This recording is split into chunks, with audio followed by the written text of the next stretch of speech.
Aku masih ingat bagaimana semua mata tertuju padaku hari itu. Aku berdiri di pelaminan, mengenakan gaun putih yang mengalir indah seperti sungai perak.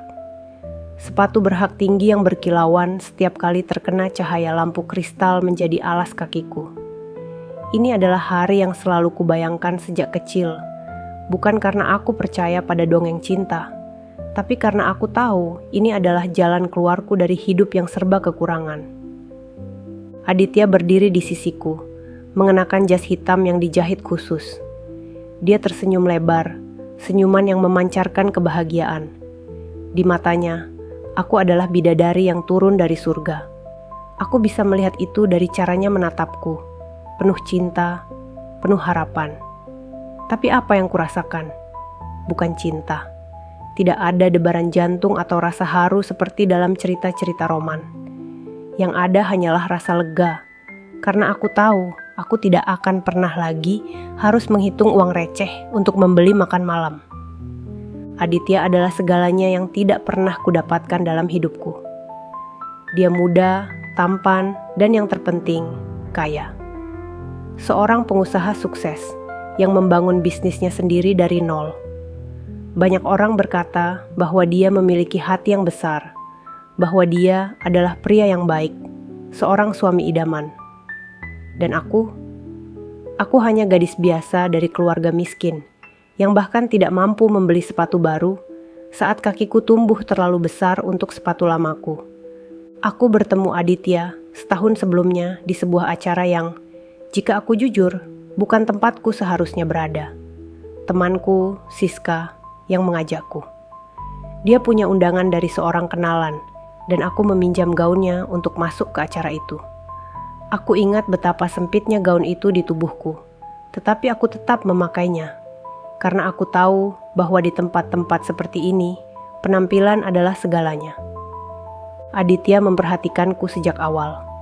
Aku bisa merasakan matanya mengamatiku ketika aku berjalan melintasi ruangan, berusaha terlihat percaya diri meskipun hatiku berdebar kencang. Aku tahu dia terpesona, dan aku tahu bagaimana cara memanfaatkan itu. Aku tersenyum manis, berbicara dengan nada lembut, dan membuatnya merasa seperti dia adalah satu-satunya pria di ruangan itu. Aku tahu bagaimana cara memikat hati seorang pria. Pengalaman hidup mengajariku hal itu. Tidak butuh waktu lama bagi Aditya untuk jatuh cinta padaku. Dia mulai mengajakku makan malam, memberiku hadiah kecil, dan memperlakukan aku seperti seorang ratu. Awalnya, aku merasa canggung.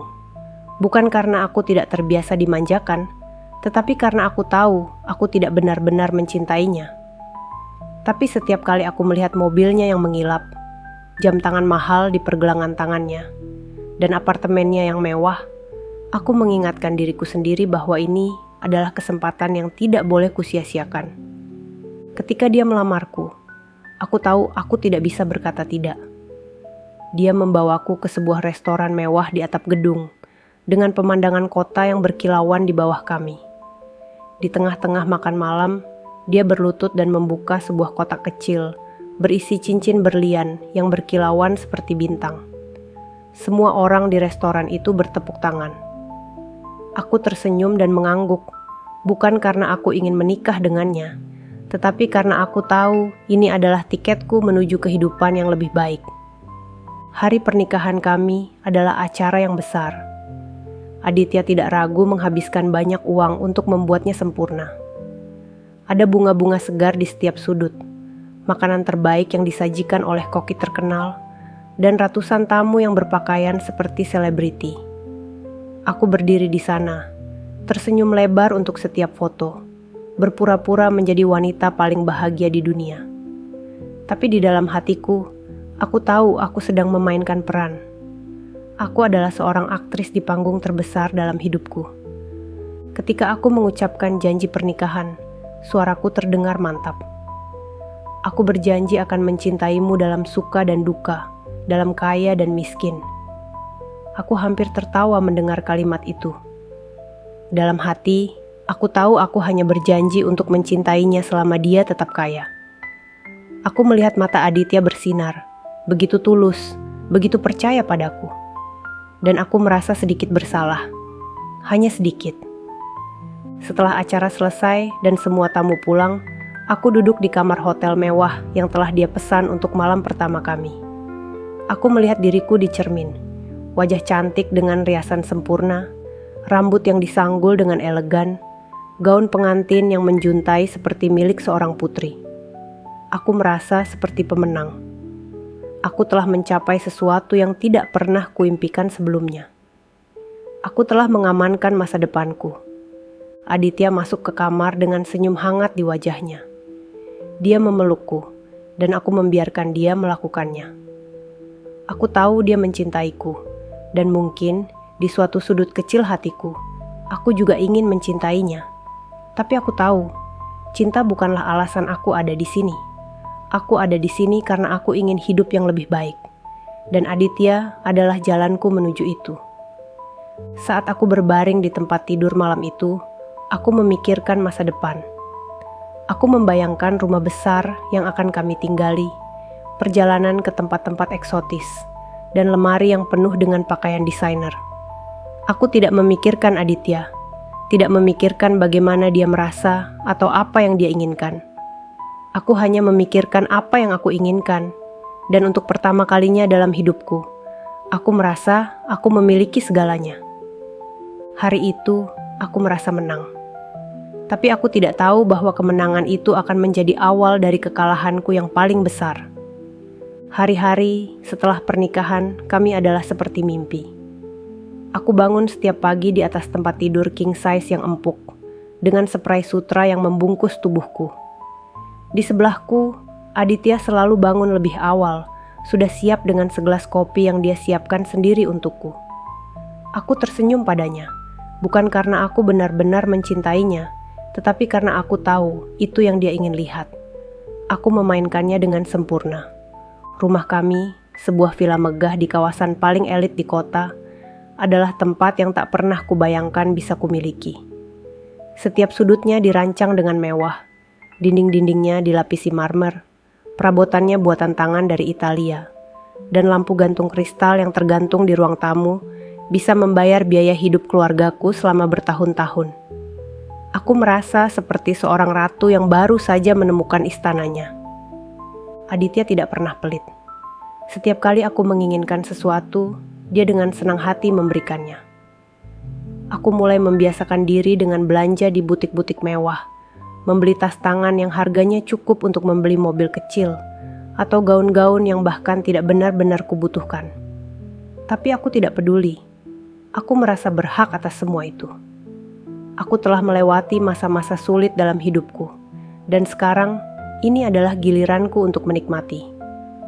Sayang, kamu tidak perlu khawatir soal uang.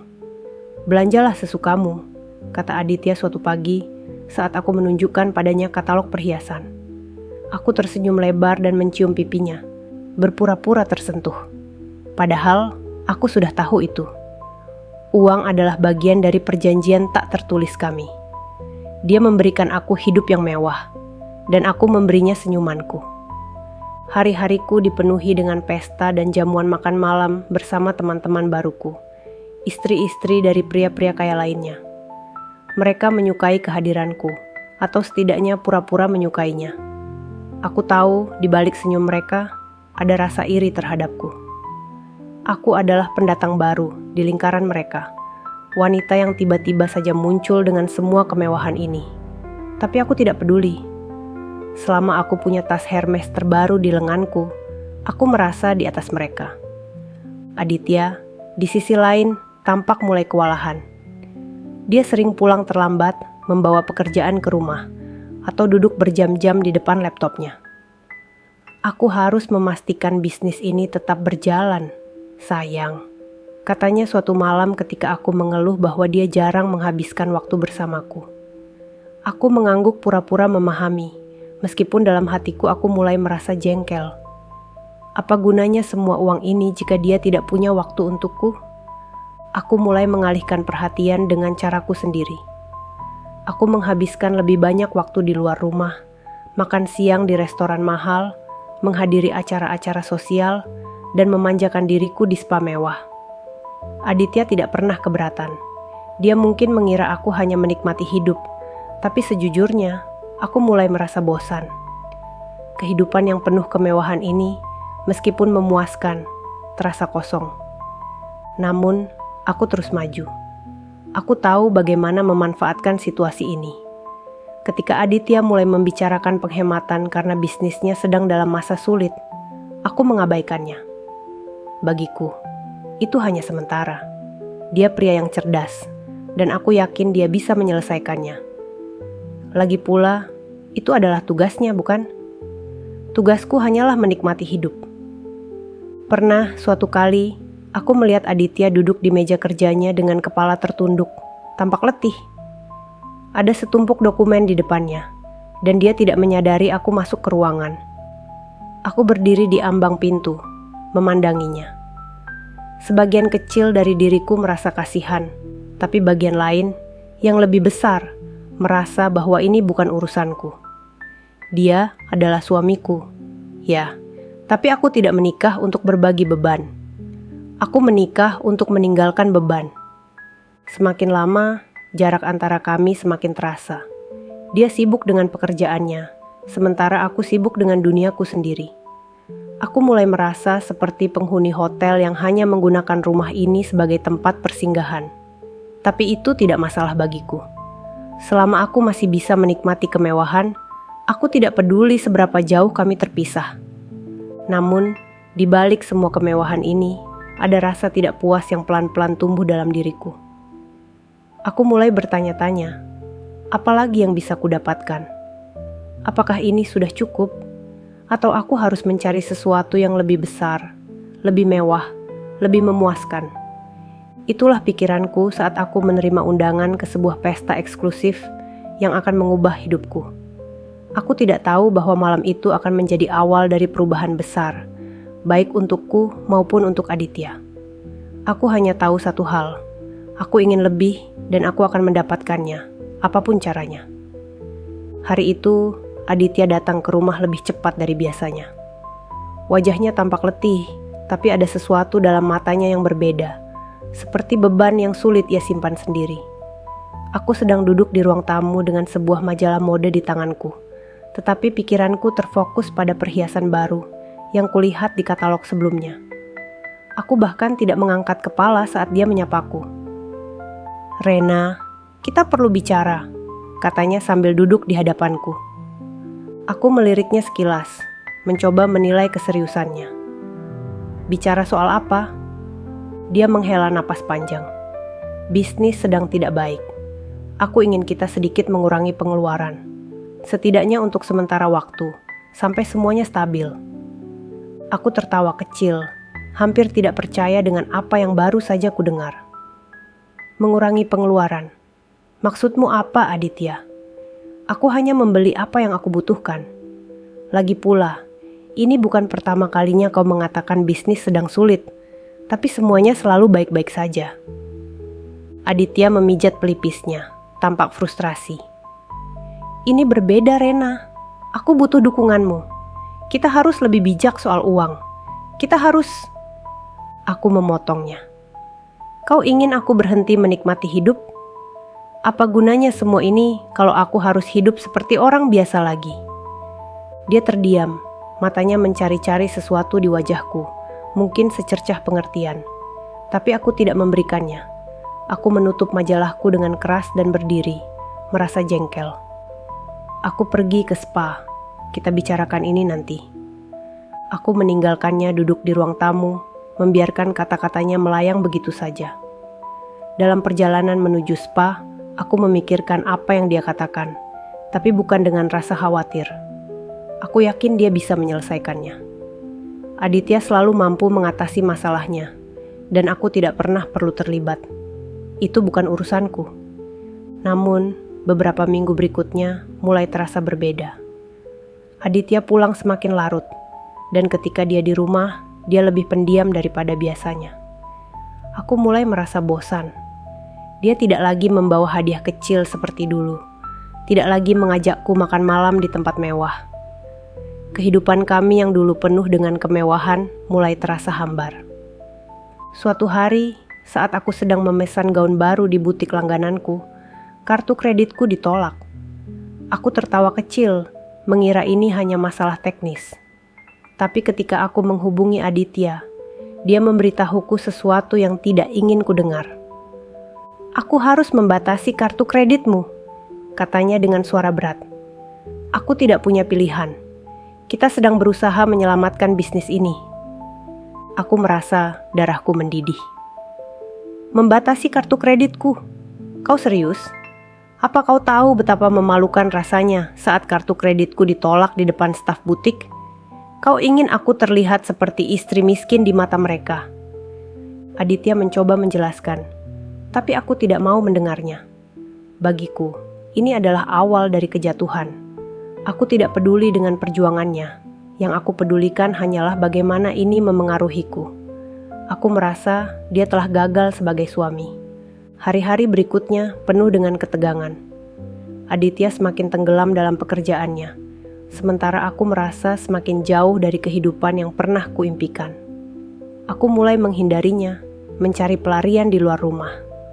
Aku menghabiskan waktu lebih lama di luar, bertemu dengan teman-teman, menghadiri pesta-pesta kecil, dan mencoba mengabaikan kenyataan bahwa hidupku tidak lagi seindah dulu. Di salah satu pesta itulah aku bertemu dengan Riko. Dia berbeda dari pria lain yang ada di ruangan itu. Gaya bicaranya santai, tetapi penuh percaya diri. Ketika dia mendekatiku, aku merasa sesuatu yang baru. Bukan cinta, tetapi harapan. Harapan bahwa mungkin ada jalan keluar dari situasi ini. Riko menawarkan minuman, dan kami mulai berbicara. Aku menceritakan sedikit tentang diriku, dengan versi yang kubuat lebih indah dari kenyataan. Dia mendengarkan dengan penuh perhatian, membuatku merasa penting, sesuatu yang sudah lama tidak kurasakan di rumah. Ketika malam semakin larut, dia menawarkan untuk mengantarku pulang. Aku setuju tanpa berpikir panjang. Di perjalanan pulang, aku mulai memikirkan sesuatu. Riko punya segalanya yang kupikir hilang dari hidupku. Mobilnya mahal, arlojinya berkilauan, dan senyumnya penuh janji. Aku tahu ini berbahaya, tetapi aku merasa diriku ditarik ke arahnya. Mungkin, hanya mungkin, dia bisa memberiku kembali kehidupan yang sudah mulai menghilang. Ketika aku masuk ke rumah malam itu, Aditya sudah tertidur di sofa dengan tumpukan dokumen di sekitarnya. Wajahnya tampak lelah, hampir tua sebelum waktunya. Aku berdiri di sana, memandangnya dengan perasaan campur aduk. Dia pernah menjadi pria yang kupikir bisa memenuhi semua mimpiku, tetapi sekarang, dia hanya pengingat dari apa yang tidak lagi kumiliki. Aku pergi ke kamar tanpa membangunkannya. Di dalam hati, aku tahu ada keputusan yang harus kuambil, dan aku tahu, apapun itu, aku akan memilih yang terbaik untuk diriku sendiri. Aku terbangun pagi itu dengan rasa hampa. Aditya sudah pergi sebelum aku membuka mata, seperti biasa. Pekerjaannya semakin menelannya, dan aku semakin merasa seperti penghuni bayangan di rumah yang pernah kupanggil istana. Rutinitasnya membuatku muak. Aku tahu dia berjuang, mencoba menyelamatkan bisnisnya yang sedang tenggelam. Tetapi itu bukan urusanku. Aku tidak menikah untuk hidup seperti ini. Aku mengambil ponselku dan membuka pesan dari Riko. Dia mengundangku makan malam-malam ini di sebuah restoran mewah yang baru saja dibuka. "Hanya kita berdua," tulisnya. Senyum kecil terulas di wajahku. Ini adalah pelarian yang kubutuhkan. Jalan keluar sementara dari rasa bosan yang menjeratku di rumah. Malam itu, aku berdandan lebih dari biasanya. Gaun hitam yang membalut tubuhku mempertegas lekukanku, dan riasan wajahku sempurna. Aku ingin terlihat menawan, bukan untuk Aditya, tetapi untuk diriku sendiri. Ketika aku tiba di restoran, Riko sudah menungguku. Dia berdiri memegang segelas anggur merah, dengan senyum yang penuh percaya diri. Dia memuji penampilanku, membuatku merasa dihargai dengan cara yang sudah lama tidak kulihat dari Aditya. Percakapan kami mengalir begitu saja. Riko tahu bagaimana membuatku merasa penting, seolah-olah seluruh dunia berputar di sekitarku. Aku menceritakan bagaimana hidupku terasa kosong tanpa menyebut Aditya. Dia mendengarkan dengan penuh perhatian, seperti seorang pria yang ingin menyelamatkan seorang wanita yang terjebak dalam penjara emasnya. Ketika dia menyentuh tanganku di atas meja, aku tidak menariknya. Sentuhan itu memberiku sesuatu yang sudah lama hilang, gairah. Seminggu kemudian, aku menghabiskan lebih banyak waktu dengan Rico daripada di rumah. Dia membawaku ke tempat-tempat yang hanya bisa kuimpikan, memberiku hadiah-hadiah yang membuatku merasa seperti ratu lagi. Aku merasa hidup. Bersamanya, aku bisa melupakan semua masalah di rumah, melupakan Aditya yang semakin tenggelam dalam beban pekerjaannya. Namun, kenyataan tetap ada. Suatu malam, ketika aku pulang larut setelah menghabiskan waktu dengan Rico, Aditya menungguku di ruang tamu. Wajahnya tampak letih, tetapi ada sesuatu yang berbeda kali ini. Matanya penuh kecurigaan, dan dia langsung bertanya, "Kau pergi kemana, Rena?" Aku berusaha menghindari tatapannya. "Aku keluar dengan teman-teman. Kau tahu, aku butuh sedikit waktu untuk diriku sendiri." Aditya menggelengkan kepala. "Aku tahu kau tidak jujur. Kau pikir aku tidak tahu apa yang sedang terjadi?" Jantungku berdetak lebih cepat, tetapi aku menolak menunjukkan rasa takut. "Apa maksudmu? Kau paranoid, Aditya." Dia menghela napas panjang. "Rena, aku berusaha menyelamatkan semuanya untuk kita. Tapi kau sepertinya tidak peduli. Apa kau benar-benar tidak peduli?" Aku berdiri, menatapnya dengan dingin. "Mungkin aku tidak peduli. Apa kau lupa kenapa aku menikah denganmu? Aku menikah untuk hidup yang lebih baik, bukan untuk melihatmu menghancurkan segalanya." Dia terdiam, terluka oleh kata-kataku. Aku bisa melihat rasa sakit di wajahnya, tapi aku tidak peduli. Aku merasa benar. Ini adalah hidupku, dan aku berhak mendapatkan yang terbaik. Malam itu, aku tidur di kamar terpisah. Aditya tidak mencoba mengikutiku atau memohon seperti biasanya. Di dalam hatiku, aku merasa lega. Dia pasti tahu bahwa hubungan ini sudah retak. Aku tidak lagi merasa terikat oleh pernikahan ini. Rico telah membuka pintu baru bagiku, dan aku siap melangkah ke dalamnya. Namun, aku tidak tahu bahwa keputusan ini adalah awal dari kehancuranku sendiri. Pagi itu, aku bangun dengan perasaan bebas, seolah-olah beban yang selama ini menekan dadaku telah terangkat. Aditya sudah pergi, seperti biasa, meninggalkan meja sarapan yang sunyi. Aku duduk di kursi makan, menatap cangkir kopi yang belum tersentuh. Tidak ada lagi rasa bersalah yang menghantui pikiranku. Aku sudah memutuskan. Aku akan menjalani hidupku sesuai dengan keinginanku sendiri, bukan menurut harapan orang lain, termasuk Aditya. Ponselku berbunyi. Itu pesan dari Rico. "Aku menunggumu di hotel seperti biasa. Jangan terlalu lama." Hanya membaca pesan itu sudah cukup untuk membuat hatiku berdebar. Aku mandi dengan cepat, mengenakan gaun merah sederhana yang baru saja kubeli, dan melangkah keluar tanpa menoleh ke belakang. Aditya tidak akan menyadari kepergianku, dan aku tidak peduli apakah dia mengetahuinya atau tidak. Hubungan kami hanya formalitas belaka sekarang. Ketika aku tiba di hotel, Rico sudah duduk di lounge, tersenyum lebar sambil memegang segelas koktail.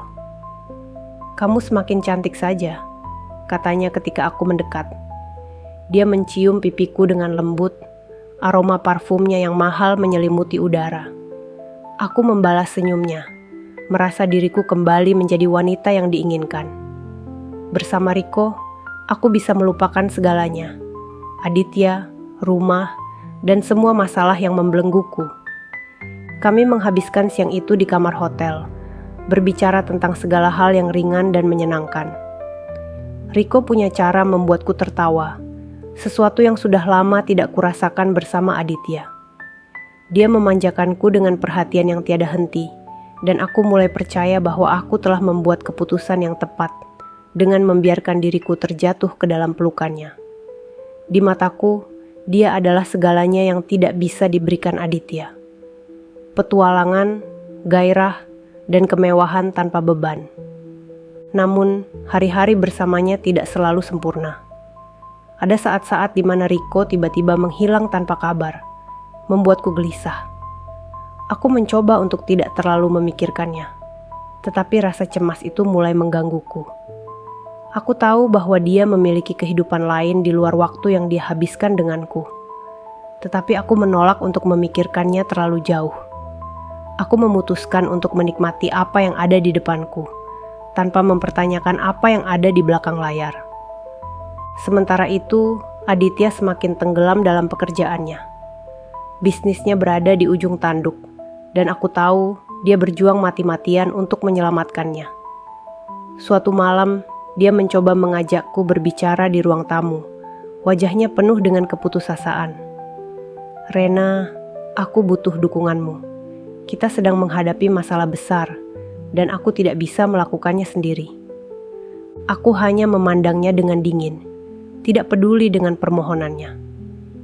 "Aku tidak tahu apa yang bisa kulakukan, Aditya. Kau tahu, aku tidak mengerti tentang bisnis." Dia menggelengkan kepala, frustrasi. "Bukan soal bisnis, Rena. Aku butuh kau sebagai istriku. Aku butuh kau ada di sisiku." Aku tertawa kecil, hampir mencemoohnya. "Aku ada di sini, bukan? Bukankah itu cukup?" Dia tidak menjawab. Matanya yang penuh luka membuatku merasa sedikit tidak nyaman. Tetapi aku menepis perasaan itu. Aku tidak bisa membiarkan kelemahannya menyeretku ke bawah. Aku sudah terlalu jauh untuk berbalik sekarang. Malam itu, aku pergi ke pesta bersama Riko. Kami berdansa di bawah lampu gemerlap, minum anggur mahal, dan tertawa seperti dua orang yang tidak punya beban. Aku merasa hidup, lebih hidup daripada yang pernah kurasakan selama bertahun-tahun bersama Aditya. Aku berpikir bahwa ini adalah kehidupan yang selalu kuimpikan, tanpa rasa bersalah, tanpa batasan. Namun, kebahagiaan itu tidak berlangsung lama. Beberapa minggu kemudian, Aditya akhirnya kehilangan segalanya. Bisnisnya runtuh, rumah kami dijual, dan aku dipaksa untuk menghadapi kenyataan pahit bahwa aku tidak lagi memiliki kehidupan mewah yang pernah kubanggakan. Aditya mencoba berbicara denganku, mencoba membuatku mengerti apa yang dia alami, tetapi aku tidak mendengarkan.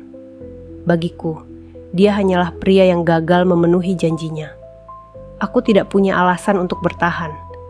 Aku mengemasi barang-barangku dan pergi ke apartemen kecil yang Riko sewakan untukku. Dia mengatakan bahwa aku tidak perlu khawatir tentang apapun, bahwa dia akan menjaga aku. Aku percaya padanya, karena aku tidak punya pilihan lain. Aku telah membakar jembatan dengan Aditya, dan Riko adalah satu-satunya pelabuhan yang tersisa bagiku. Di apartemen itu, aku mencoba membangun hidup baru. Aku menghabiskan waktu dengan Riko, menikmati hadiah-hadiah mahal yang dia berikan, dan mengabaikan suara kecil di dalam hatiku yang bertanya-tanya, apakah aku benar-benar membuat keputusan yang tepat? Aku mulai merasa seperti boneka, cantik, dihias, tetapi tidak memiliki kendali atas hidupku sendiri. Namun, aku terlalu takut untuk menghadapi kenyataan. Aku terus meyakinkan diriku bahwa semuanya akan baik-baik saja. Namun, perlahan, sesuatu mulai berubah. Riko semakin jarang datang menemuiku. Pesan-pesan darinya menjadi singkat dan penuh alasan. Aku mencoba untuk tidak panik, tetapi ketakutan itu tumbuh semakin besar setiap hari. Ketika aku akhirnya menghadapinya, dia hanya tertawa kecil dan berkata, "Aku sibuk, Rena. Jangan terlalu bergantung padaku." Kata-katanya menusuk seperti belati.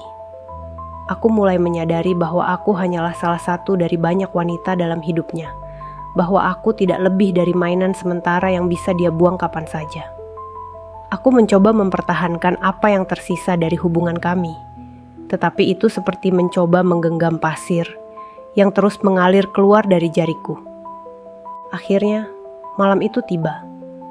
Riko menghilang sepenuhnya, tanpa kabar, tanpa penjelasan. Aku mencoba menghubunginya, tetapi semua usahaku sia-sia. Aku merasa seperti seseorang yang tiba-tiba terbangun dari mimpi buruk, hanya untuk menemukan bahwa mimpi itu adalah kenyataan.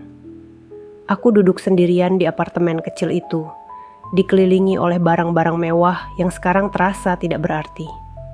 Aku telah kehilangan segalanya, Aditya, Riko, dan rasa hormat pada diriku sendiri. Untuk pertama kalinya, aku merasa benar-benar hampa.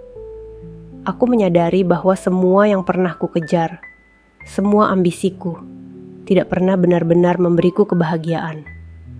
Aku telah membangun hidupku di atas dasar yang rapuh, dan sekarang semuanya telah runtuh. Aku hanya bisa duduk di sana, memikirkan bagaimana aku bisa sampai ke titik ini. Aku tidak tahu harus kemana, atau bagaimana aku bisa memperbaiki semuanya. Aku hanya tahu bahwa aku telah membuat kesalahan besar, dan aku tidak yakin apakah aku bisa menemukan jalan keluar. Hari-hari setelah kepergian Riko terasa seperti kabut tebal yang menutup semua arah. Aku terjebak di apartemen kecil ini, ditemani oleh barang-barang mewah yang kini terasa seperti ironi. Tas-tas mahal, perhiasan berkilau, gaun-gaun indah yang dulu kubanggakan, semuanya kini hanya pengingat dari kebodohanku. Riko pergi tanpa jejak, meninggalkanku tanpa sepeser pun uang. Aku bahkan tidak tahu kemana dia pergi atau bagaimana aku bisa menemukannya. Semua pintu yang dulu terbuka lebar kini tertutup rapat di depanku. Aku mencoba bertahan dengan sisa-sisa tabunganku, tetapi itu tidak cukup. Biaya apartemen ini terlalu tinggi, dan aku tidak punya penghasilan untuk menopangnya. Aku mulai menjual barang-barangku.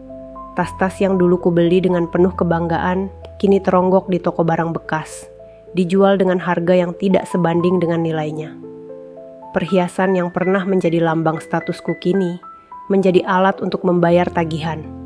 Rasanya seperti aku sedang melucuti lapisan demi lapisan, dari hidup yang pernah kubangun, meninggalkan diriku telanjang di depan kenyataan. Aku mencoba menghubungi beberapa teman yang dulu sering bersamaku di pesta-pesta mewah. Namun, mereka semua menghilang, satu persatu. Aku adalah bagian dari lingkaran sosial mereka, hanya ketika aku bisa memberikan sesuatu, ketika aku masih menjadi simbol kehidupan glamor. Sekarang, aku bukan siapa-siapa. Aku hanyalah wanita yang jatuh dari singgasana yang rapuh. Suatu hari, aku melihat diriku di cermin, dan hampir tidak mengenali wajah yang memandang balik. Wajah itu masih cantik, tetapi ada kekosongan di mataku yang tidak pernah ada sebelumnya. Aku mulai bertanya-tanya, bagaimana aku bisa sampai di titik ini? Apa yang telah kulakukan? Namun, setiap kali aku mencoba mencari jawaban, hanya ada satu nama yang muncul di pikiranku. Aditya. Pikiran tentang Aditya membuat hatiku terasa berat. Aku ingat wajahnya yang penuh cinta ketika kami menikah. Bagaimana dia memberiku segalanya tanpa meminta balasan. Aku juga ingat bagaimana aku menghancurkannya, perlahan-lahan, dengan keserakahanku. Aku meninggalkannya ketika dia paling membutuhkan aku. Dan sekarang aku berada di tempat yang sama seperti yang dulu dia alami. Terjebak, sendirian, tanpa harapan. Aku mendengar dari seorang kenalan bahwa Aditya telah bangkit kembali. Bisnis barunya berkembang pesat, bahkan lebih sukses daripada sebelumnya. Aku merasa lega mendengar itu, tetapi juga tertekan. Aditya telah membuktikan bahwa dia lebih kuat daripada aku. Dia mampu bangkit dari kehancuran, sementara aku hanya tenggelam lebih dalam. Aku merasa kecil, tak berarti, dan benar-benar hancur. Salah satu malam yang paling menyakitkan adalah ketika aku melihat Aditya di sebuah acara yang kutonton dari kejauhan. Aku tidak diundang, tentu saja. Aku hanya kebetulan melewati hotel tempat acara itu diadakan dan melihatnya dari kaca jendela besar. Dia berdiri di tengah ruangan, dikelilingi oleh orang-orang yang tampak mengaguminya. Dia mengenakan jas hitam yang membuatnya terlihat gagah, dan senyumnya memancarkan kepercayaan diri yang dulu pernah kukenal, tetapi kini terasa asing. Di sisinya ada seorang wanita. Dia cantik, anggun, dan tampak sangat serasi dengan Aditya. Mereka berbicara dengan mudah, tertawa bersama, dan aku merasa seperti seorang pengamat yang tidak diundang ke dalam kisah yang dulunya milikku. Aku ingin masuk, ingin berbicara dengannya, ingin memohon kesempatan kedua. Tetapi aku tahu, aku tidak pantas. Aku telah mengkhianatinya, dan dia sudah melanjutkan hidup tanpa aku. Malam itu, aku berjalan pulang dengan langkah yang berat. Di dalam hatiku, aku tahu bahwa aku telah kehilangan sesuatu yang tidak akan pernah bisa kudapatkan kembali. Aku kehilangan seorang pria yang benar-benar mencintaiku, yang rela melakukan segalanya untukku. Aku menghancurkannya demi sesuatu yang sementara, sesuatu yang tidak berarti. Hari-hari berikutnya terasa seperti perjalanan tanpa tujuan. Aku mencoba mencari pekerjaan, tetapi dengan latar belakangku, itu hampir mustahil. Tidak ada yang mau mempekerjakan seorang wanita yang tidak punya pengalaman selain menjadi istri dari seorang pengusaha kaya. Aku akhirnya mengambil pekerjaan sebagai pelayan di sebuah kafe kecil. Itu adalah pekerjaan yang sederhana, tetapi setidaknya itu memberiku alasan untuk bangun setiap pagi. Setiap kali aku membersihkan meja atau menyajikan kopi kepada pelanggan, aku tidak bisa menahan diri untuk memikirkan bagaimana hidupku dulu. Aku pernah menjadi wanita yang duduk di kafe seperti ini, memesan kopi mahal sambil memamerkan perhiasan dan tas mewahku. Sekarang, aku adalah orang yang melayani mereka, dengan seragam sederhana dan senyuman yang dipaksakan. Ironi ini menghancurkan hatiku, tetapi aku tidak punya pilihan lain. Aku sering bertanya-tanya, apakah Aditya pernah memikirkan aku? Apakah dia pernah merindukanku, meskipun hanya sebentar? Apakah dia pernah ingin menghubungiku, seperti aku ingin menghubunginya? Tetapi aku tahu bahwa itu hanya harapan kosong. Aditya telah melanjutkan hidupnya, sementara aku terjebak dalam bayang-bayang masa lalu. Malam-malamku dihabiskan dengan merenung, memikirkan semua keputusan yang telah kubuat. Jika saja aku tidak terlalu serakah, jika saja aku lebih menghargai apa yang kumiliki, jika saja aku tidak pernah meninggalkan Aditya. Tetapi penyesalan selalu datang terlambat, dan aku tahu tidak ada yang bisa mengubah masa lalu. Aku duduk di balkon apartemen kecilku, menatap ke langit malam yang gelap. Tidak ada bintang malam itu, hanya kekosongan yang meluas sejauh mata memandang. Aku memeluk lututku, merasa kecil di tengah dunia yang begitu besar. Aku pernah memiliki segalanya, tetapi aku menghancurkannya dengan tanganku sendiri. Dan sekarang, aku hanya memiliki diriku sendiri, seorang wanita yang pernah cantik dan diinginkan, tetapi kini terlupakan. Hari-hariku menjadi serangkaian rutinitas tanpa arah.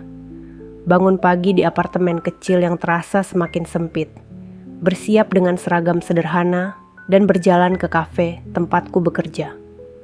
Hidupku telah berubah menjadi lingkaran tanpa ujung. Aku tidak tahu kemana aku akan pergi, dan aku merasa tidak ada tujuan lagi yang menanti di depan. Di kafe, aku belajar untuk tersenyum, meskipun hatiku hancur.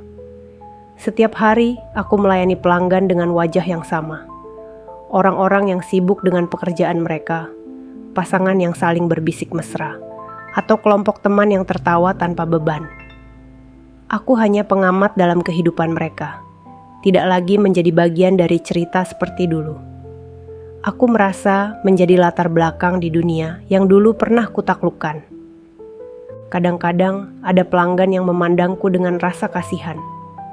Mungkin mereka melihat sesuatu di mataku, seperti luka yang tak bisa kusembunyikan. Beberapa dari mereka bertanya tentang diriku, tetapi aku selalu menjawab dengan singkat. Aku tidak ingin berbagi cerita, tidak ingin mereka tahu bahwa aku pernah menjadi seseorang yang berbeda, seseorang yang memiliki segalanya. Aku merasa malu dengan diriku sendiri. Satu malam, ketika kafe mulai sepi, aku duduk di pojok sambil menghitung uang hasil penjualan hari itu. Aku merasa lelah, bukan hanya secara fisik, tetapi juga mental. Aku memikirkan bagaimana hidupku telah berubah drastis dalam beberapa tahun terakhir. Aku mencoba memahami di mana aku salah, Tetapi setiap kali aku melakukannya, bayangan Aditya selalu muncul di pikiranku. Aku tidak bisa berhenti memikirkannya. Wajahnya yang dulu penuh cinta, kini hanya menjadi kenangan yang menusuk hatiku. Aku sering bertanya-tanya, apakah dia benar-benar bahagia sekarang? Apakah dia menemukan seseorang yang bisa memberinya kebahagiaan yang aku tolak? Pertanyaan-pertanyaan ini terus menghantuiku, dan aku tahu bahwa aku tidak bisa melarikan diri darinya. Suatu sore, aku menerima kabar dari seorang kenalan lama. Dia mengatakan bahwa Aditya akan menghadiri sebuah acara amal yang cukup besar di kota. Aku tidak tahu kenapa informasi itu membuatku gelisah. Aku mencoba meyakinkan diriku bahwa aku tidak peduli lagi, tetapi hatiku berkata sebaliknya. Ada bagian dari diriku yang ingin melihatnya, bahkan jika itu hanya dari kejauhan. Aku menghabiskan malam itu memikirkan apakah aku harus pergi atau tidak. Aku tahu bahwa aku tidak diundang, bahwa aku tidak memiliki tempat di dunia itu lagi. Tetapi rasa ingin tahuku terlalu besar. Aku ingin tahu bagaimana keadaannya sekarang, bagaimana hidupnya tanpa aku. Pada akhirnya, aku memutuskan untuk pergi. Aku tidak tahu apa yang akan kutemui, tetapi aku merasa perlu untuk melihatnya sekali lagi. Aku mengenakan gaun lama yang masih tersisa di lemariku, sesuatu yang pernah kupakai saat hidupku masih penuh dengan kemewahan. Meskipun gaun itu sedikit usang, aku berusaha terlihat sebaik mungkin. Aku merasa gugup, tetapi aku mencoba menenangkan diriku sendiri. Aku berkata dalam hati bahwa aku hanya ingin melihatnya, tidak lebih. Ketika aku tiba di tempat acara, aku merasa seperti seorang penyusup.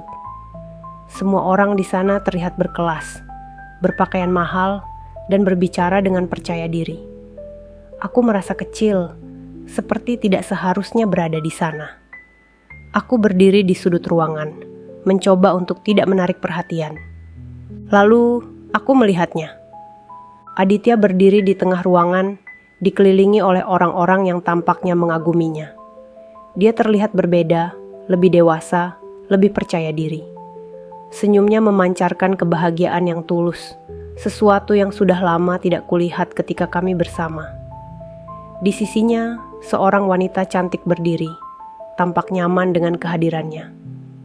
Mereka tertawa bersama, dan aku merasa dadaku sesak. Aku tidak bisa bergerak. Aku hanya berdiri di sana, menatap mereka dari kejauhan. Rasanya seperti melihat versi lain dari hidupku, versi di mana aku membuat keputusan yang berbeda, di mana aku tetap bersamanya dan mendukungnya. Aku merasa seperti orang asing di dunianya, tidak lagi menjadi bagian dari cerita itu. Aku ingin mendekatinya, ingin berbicara dengannya, tetapi aku tahu bahwa aku tidak punya hak. Aku telah menghancurkannya, meninggalkannya di saat dia paling membutuhkan aku. Dan sekarang, dia telah melanjutkan hidupnya tanpa aku. Aku tidak bisa menyalahkannya untuk itu. Ketika dia berbalik dan matanya bertemu dengan mataku, aku merasakan waktu seolah berhenti. Aku tidak tahu apa yang dia pikirkan saat melihatku. Apakah dia marah, kecewa, atau mungkin dia bahkan tidak peduli?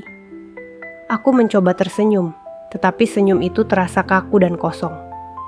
Dia hanya mengangguk kecil, memberikan isyarat yang sopan, sebelum kembali berbicara dengan orang-orang di sekitarnya.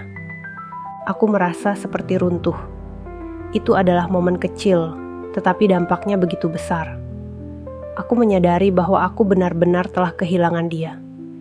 Dia bukan lagi pria yang pernah mencintaiku dengan sepenuh hati. Dia telah berubah, dan aku tidak lagi menjadi bagian dari hidupnya.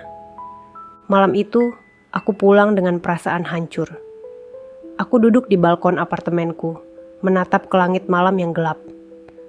Aku merasa seperti seorang tahanan dalam hidupku sendiri, terperangkap oleh kesalahan-kesalahan yang telah kubuat. Aku tahu bahwa aku tidak bisa mengubah masa lalu, tetapi aku juga tidak tahu bagaimana melangkah ke depan. Aku mulai bertanya-tanya, apakah aku akan pernah bisa menemukan kedamaian? Apakah aku akan selalu hidup dalam bayang-bayang penyesalanku? Atau apakah aku bisa menemukan cara untuk memaafkan diriku sendiri? Pertanyaan-pertanyaan itu terus menghantuiku, dan aku tidak tahu apakah aku akan pernah menemukan jawabannya. Hari-hariku setelah melihat Aditya di acara itu berubah menjadi serangkaian lamunan yang tak berujung. Bayangan wajahnya, senyumnya, dan bagaimana dia terlihat begitu bahagia, tanpa aku terus menghantui pikiranku. Aku mencoba membuang semua perasaan itu, mencoba meyakinkan diriku bahwa aku hanya merasa bersalah, bahwa aku seharusnya tidak lagi memikirkannya. Tetapi semakin aku mencoba, semakin kuat rasa kehilangan itu mencengkeramku. Aku kembali ke rutinitasku di kafe, tetapi semuanya terasa berbeda. Setiap kali aku melayani pelanggan, aku memikirkan bagaimana dulu aku tidak pernah membayangkan diriku berada di posisi ini. Setiap cangkir kopi yang kusajikan, setiap meja yang kubersihkan, adalah pengingat bahwa aku telah kehilangan semua yang pernah kubanggakan. Aku merasa seperti sedang menjalani hukuman atas keserakahanku, atas pengkhianatanku terhadap satu-satunya pria yang benar-benar mencintaiku. Suatu sore, aku sedang membersihkan meja di sudut kafe ketika seorang pelanggan masuk. Aku hampir tidak memperhatikannya sampai dia memanggil namaku dengan nada lembut tetapi tegas. Ketika aku berbalik, jantungku serasa berhenti. Itu Aditya. Dia berdiri di sana, mengenakan setelan sederhana tetapi elegan, dengan tangan dimasukkan ke dalam saku celananya. Wajahnya tidak menunjukkan kemarahan atau kebencian, hanya ketenangan yang membuatku semakin gelisah. "Rena," katanya. Suaranya tenang, tetapi penuh dengan sesuatu yang tidak bisa kujelaskan. "Boleh kita bicara sebentar?" Aku ingin lari. Aku ingin mengatakan tidak, tetapi kakiku tidak bergerak, dan kata-kata tidak keluar dari mulutku. Aku hanya mengangguk, meskipun aku tidak tahu apa yang akan dia katakan, atau bagaimana aku akan menghadapinya. Kami duduk di salah satu meja di sudut kafe. Aku merasa seperti orang yang dihakimi, duduk di depan pria yang telah aku khianati dan tinggalkan. Dia tidak langsung berbicara, hanya memandangku dengan mata yang dalam dan penuh dengan sesuatu yang sulit dijelaskan. Itu bukan kebencian, tetapi juga bukan cinta. Itu adalah campuran dari pemahaman dan jarak, seperti seseorang yang telah berdamai dengan masa lalu, tetapi tetap ingin menyelesaikan sesuatu. "Aku mendengar tentangmu," katanya akhirnya. "Seorang teman menyebutkan bahwa kau bekerja di sini." Aku hanya mengangguk, tidak tahu harus berkata apa. Lidahku terasa kaku, dan aku tidak bisa menatap matanya terlalu lama. "Aku tidak di sini untuk menghakimimu, Rena," lanjutnya. "Aku hanya ingin tahu, apakah kau baik-baik saja?" Pertanyaannya membuat dadaku terasa sesak. Bagaimana aku bisa menjawabnya? Apakah aku baik-baik saja? Tidak. Aku merasa hancur, kehilangan, dan kosong. Tetapi aku tidak ingin terlihat lemah di depannya. Jadi, aku memaksakan senyum kecil dan berkata, "Aku baik. Terima kasih sudah bertanya." Dia mengangguk, tetapi aku tahu dia tidak percaya. Aditya selalu bisa membaca aku, bahkan ketika aku mencoba menyembunyikan sesuatu. Dia tetap diam sejenak sebelum berkata, "Aku tahu kau pernah marah padaku. Aku tahu aku pernah mengecewakanmu. Tapi aku ingin kau tahu bahwa aku tidak pernah berhenti berharap agar kau menemukan kebahagiaan, meskipun itu bukan denganku." Kata-katanya menghantamku seperti gelombang besar. Aku tidak tahu harus berkata apa. Aku ingin menangis, tetapi aku menahan diri. Bagaimana dia masih bisa begitu baik? Bagaimana dia bisa mengucapkan hal seperti itu setelah semua yang telah aku lakukan padanya? "Aditya," suaraku bergetar, dan aku harus menarik napas dalam-dalam untuk menenangkan diri. "Aku yang seharusnya meminta maaf. Aku menghancurkanmu. Aku meninggalkanmu di saat kau paling membutuhkan aku. Aku memilih untuk mengejar hal-hal yang tidak berarti." Dia menggelengkan kepala perlahan. "Aku tidak menyalahkanmu, Rena. Kita semua membuat keputusan yang kita pikir benar pada saat itu. Aku hanya berharap kau bisa menemukan jalanmu, seperti aku menemukan jalanku." Kami duduk dalam keheningan setelah itu, hanya mendengar suara pelanggan lain di kafe dan suara langkah kaki staf yang berlalu lalang. Aku ingin mengatakan lebih banyak, tetapi tidak ada kata-kata yang keluar. Mungkin tidak ada yang bisa kukatakan untuk memperbaiki apa yang telah terjadi. Yang bisa kulakukan hanyalah menerima bahwa aku telah kehilangan sesuatu yang tidak akan pernah bisa kudapatkan kembali. Ketika dia akhirnya berdiri untuk pergi, dia menatapku sekali lagi. "Jaga dirimu, Rena," katanya dengan senyum kecil yang lembut tetapi tegas. "Kita semua pantas mendapatkan kesempatan kedua, bahkan dirimu." Aku hanya bisa mengangguk, merasa hatiku semakin berat dengan setiap langkah yang dia ambil menjauh dariku. Ketika pintu kafe tertutup di belakangnya, aku merasa seperti kehilangan dia untuk kedua kalinya. Tetapi kali ini, aku tahu bahwa itu adalah terakhir kalinya. Dia telah melanjutkan hidupnya, dan aku harus melakukan hal yang sama. Malam itu, aku duduk sendirian di apartemenku, memikirkan apa yang harus kulakukan selanjutnya. Kata-kata Aditya terus terngiang di pikiranku. Kita semua pantas mendapatkan kesempatan kedua. Aku tidak tahu apakah aku benar-benar pantas mendapatkannya, tetapi aku tahu bahwa aku harus mencoba. Aku tidak bisa terus hidup dalam bayang-bayang masa lalu. Aku harus menemukan cara untuk berdamai dengan diriku sendiri dan melangkah maju. Aku tidak tahu seperti apa masa depanku, tetapi untuk pertama kalinya dalam waktu yang lama, aku merasa ada harapan kecil yang mulai tumbuh di dalam diriku. Mungkin aku bisa memperbaiki hidupku.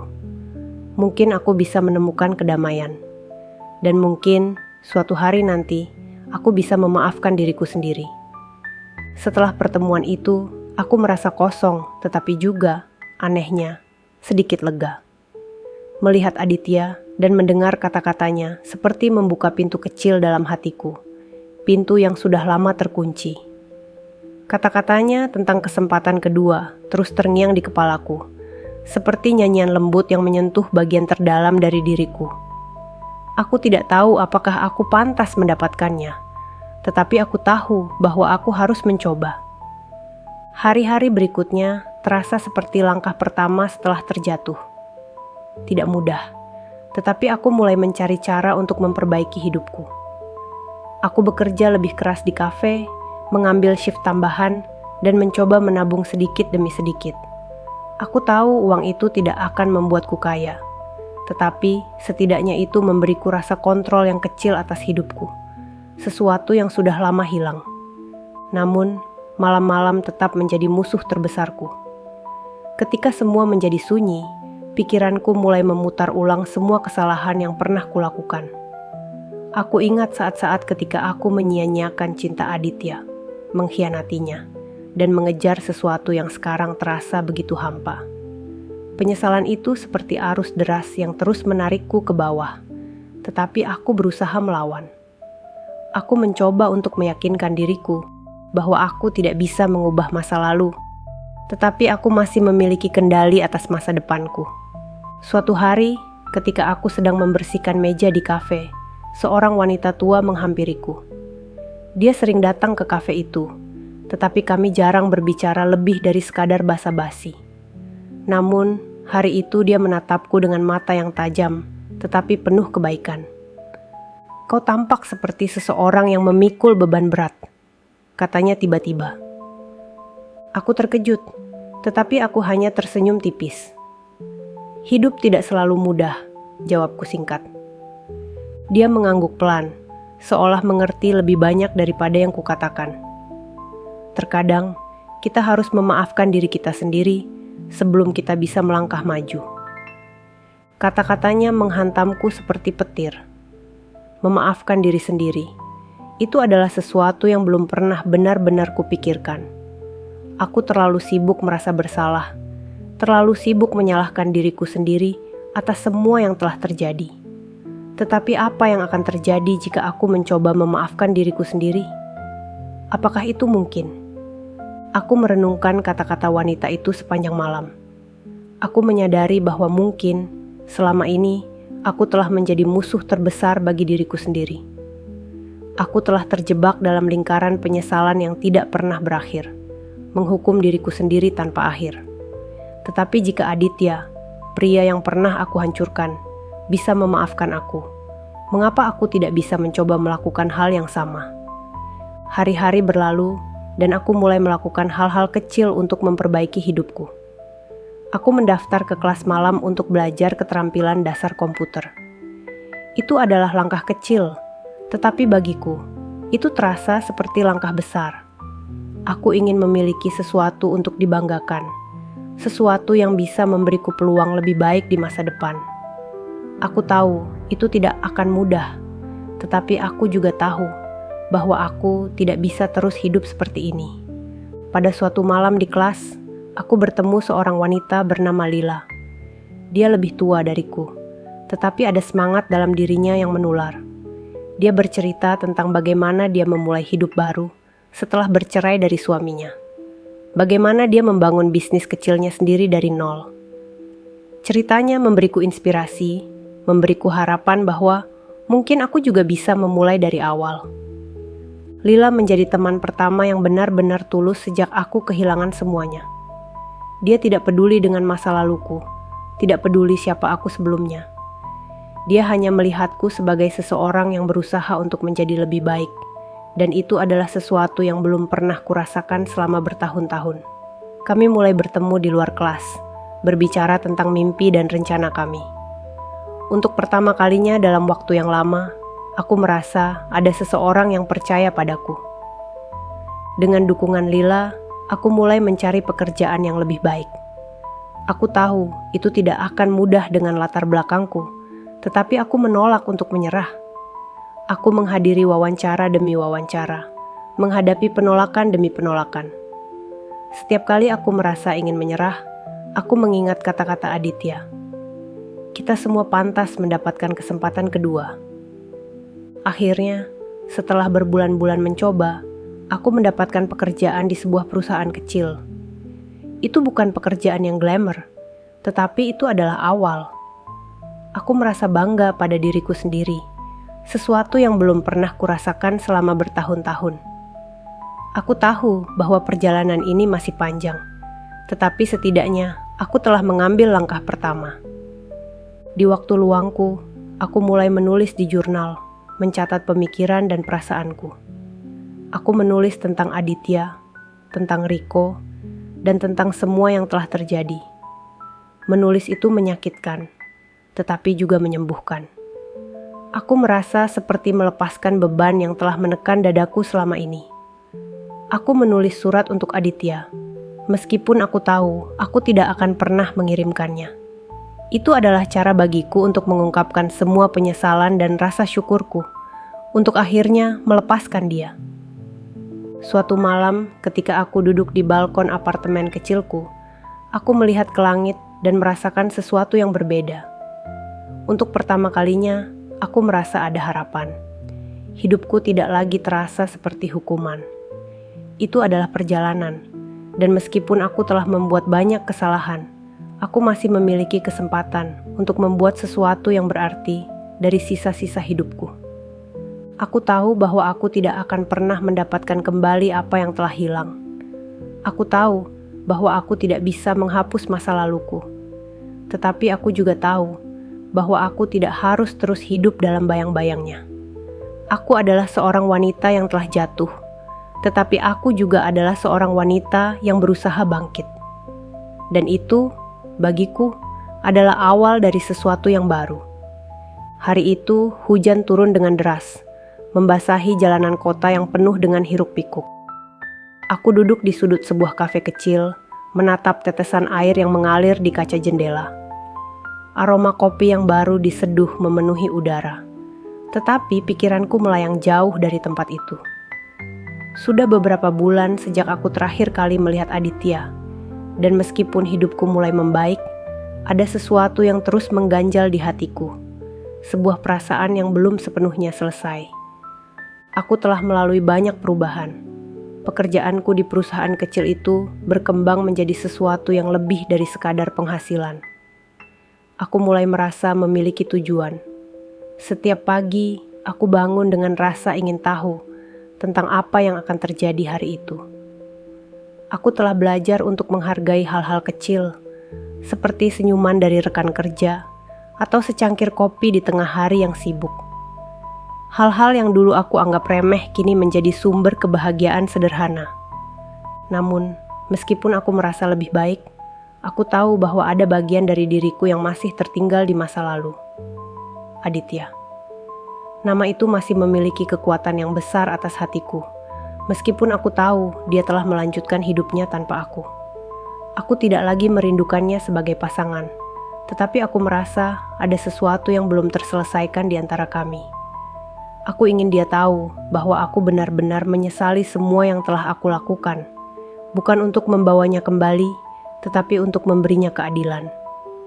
Suatu sore, aku memutuskan untuk melakukan sesuatu yang telah lama kutunda. Aku menulis surat untuk Aditya. Bukan surat yang penuh dengan harapan untuk mendapatkan maafnya secara langsung, tetapi sebuah pengakuan yang jujur tentang semua kesalahan yang telah aku buat. Aku menulis tentang penyesalan yang menghantuiku, tentang bagaimana aku belajar dari kesalahanku, dan tentang bagaimana aku akhirnya menemukan kedamaian kecil dalam hidupku. Surat itu panjang dan penuh emosi. Setiap kata terasa seperti beban yang terlepas dari dadaku. Aku tidak tahu apakah aku akan mengirimkan surat itu. Aku hanya tahu bahwa aku perlu menuliskannya. Ketika aku selesai, aku melipatnya dengan hati-hati dan menyimpannya di dalam tas. Entah bagaimana, aku merasa lebih ringan. Seolah-olah aku telah melepaskan sebagian dari beban yang selama ini menekan. Beberapa hari kemudian, aku berjalan menuju kantor ketika aku melihat sebuah wajah yang tidak asing. Aditya. Dia sedang duduk di sebuah bangku taman, terlihat sibuk membaca sesuatu di ponselnya. Aku berhenti sejenak, hati berdebar. Aku tidak menyangka akan melihatnya di sini, di tempat yang begitu biasa. Dia tidak lagi tampak seperti pria yang pernah aku kenal. Wajahnya lebih tegas, matanya lebih tenang, tetapi ada sesuatu yang familiar dalam caranya membawa diri. Dia tampak bahagia. Aku hampir melangkah pergi, tetapi sesuatu dalam diriku mendorongku untuk mendekat. Aku tidak tahu apa yang akan aku katakan, tetapi aku tahu bahwa ini adalah kesempatan untuk menyelesaikan apa yang belum selesai. Aku menarik napas dalam-dalam dan berjalan mendekatinya. Aditya. Aku memanggilnya dengan suara pelan. Dia mengangkat kepalanya, dan untuk sesaat aku melihat kebingungan di wajahnya. Tetapi kemudian dia tersenyum kecil. "Rena," katanya, suaranya tenang. "Apa kabar?" Aku duduk di bangku di sebelahnya, merasa gugup tetapi juga lega. "Aku baik," jawabku. "Bagaimana denganmu?" Dia mengangguk. "Aku baik. Hidupku berjalan dengan baik." Kami berbicara tentang hal-hal kecil, pekerjaan, cuaca, dan bagaimana kota ini telah berubah. Ada kehangatan yang aneh dalam percakapan itu, tetapi juga jarak yang tak terelakkan. Aku tahu bahwa kami bukan lagi dua orang yang pernah berbagi hidup bersama. Kami adalah dua orang asing yang memiliki sejarah bersama, tetapi tidak ada masa depan yang sama. Akhirnya, aku mengeluarkan surat yang telah aku tulis dan menyerahkannya padanya. "Aku menulis ini untukmu," kataku. Suaraku bergetar. "Aku tidak tahu apakah kau ingin membacanya, tetapi aku merasa harus memberikannya padamu." Dia menerima surat itu tanpa berkata apa-apa, hanya mengangguk pelan. Kami duduk dalam keheningan untuk beberapa saat sebelum dia akhirnya berkata, "Rena, aku sudah memaafkanmu sejak lama. Aku hanya berharap kau juga bisa memaafkan dirimu sendiri." Kata-katanya membuat air mataku mengalir tanpa bisa kuhentikan. Aku menundukkan kepala, merasa lega tetapi juga hancur.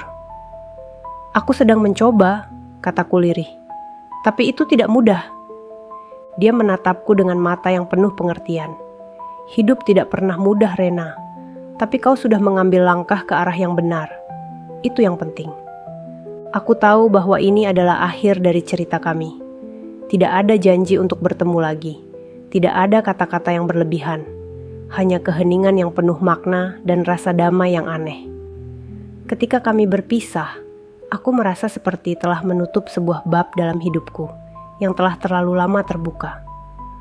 Malam itu, aku duduk di balkon apartemen kecilku, menatap bintang-bintang yang bersinar di langit. Untuk pertama kalinya, aku merasa benar-benar bebas. Bebas dari penyesalan, dari rasa bersalah, dari bayang-bayang masa lalu. Aku tahu bahwa hidupku masih penuh dengan tantangan, tetapi aku juga tahu bahwa aku memiliki kekuatan untuk menghadapinya. Aku adalah seseorang yang pernah jatuh, tetapi aku juga seseorang yang telah bangkit. Dan itu, bagiku, adalah kemenangan terbesar. Aditya adalah bagian dari kisahku, tetapi bukan lagi pusatnya. Dia telah memberiku pelajaran terbesar dalam hidupku tentang cinta, pengampunan, dan bagaimana menemukan kedamaian dalam diri sendiri. Aku tersenyum kecil, merasa seperti aku akhirnya bisa melangkah maju. Ini bukan akhir dari segalanya. Ini adalah awal dari sesuatu yang baru, sesuatu yang hanya bisa kumiliki, karena aku telah belajar untuk melepaskan.